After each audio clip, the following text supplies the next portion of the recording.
देखते हैं जना अस्पताल का एक पुराना हिस्सा, खास तौर पर वार्ड नंबर 14 अब आम मरीजों के लिए बंद है। वजह किसी को साफ नहीं पता। 2 साल पहले एक नर्स साइमा रात की ड्यूटी पर थी। वो वार्ड में अकेली थी क्योंकि बाकी अमला इमरजेंसी में मसरूफ था।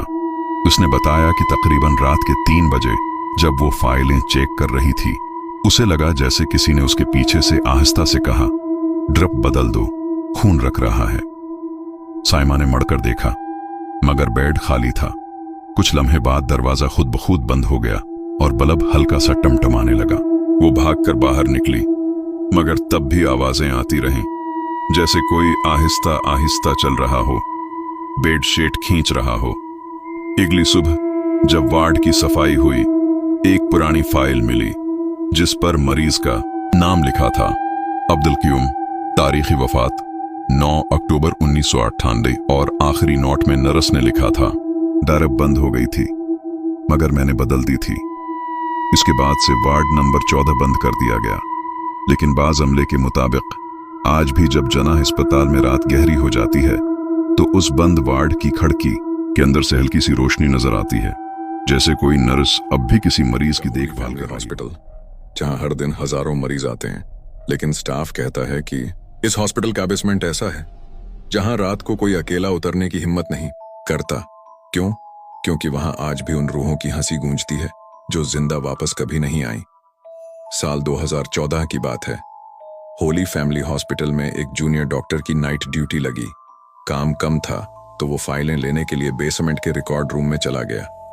बेसमेंट काफी पुराना था, चारों तरफ अंधेरा, लोहे की अलमारियां और पुराने कागजों की बदबू।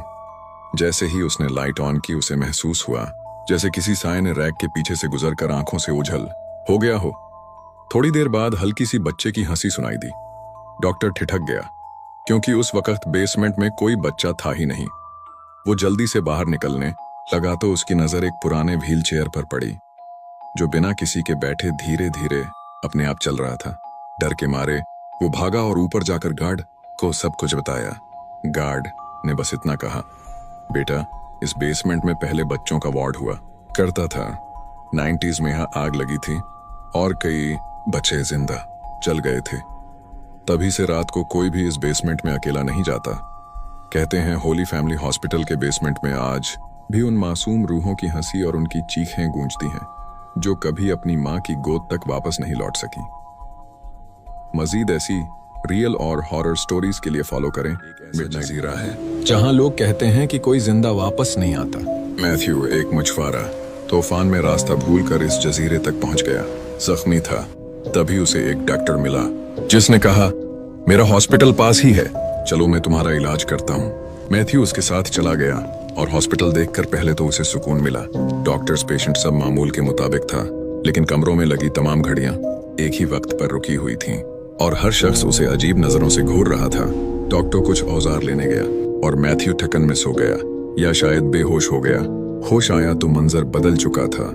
जो हॉस्पिटल साफ था अब एक टूटा हुआ खंडर था। ना कोई पेशेंट, ना कोई डॉक्टर, सिर्फ अंधेरा और डेड साइलेंस। वो घबरा कर भागा और जब अपनी टूटी हुई किश्ती के पास पहुंचा तो उसने एक पुराना बोर्ड देखा जिस पर मेंटल असाइलम लिखा हुआ था।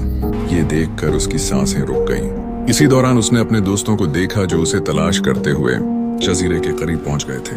इस जजीरे का नाम पोविग्लिया है। बहुत सालों पहले यहाँ तकरीबन 160,000 लोगों को जो ताउन की बीमारी का शिकार थे जिंदा या मुर्दा हालत में फेंक दिया जाता था। कहते हैं उसकी आधी जमीन आज भी इंसानी राख और हड्डियों से भरी हुई है।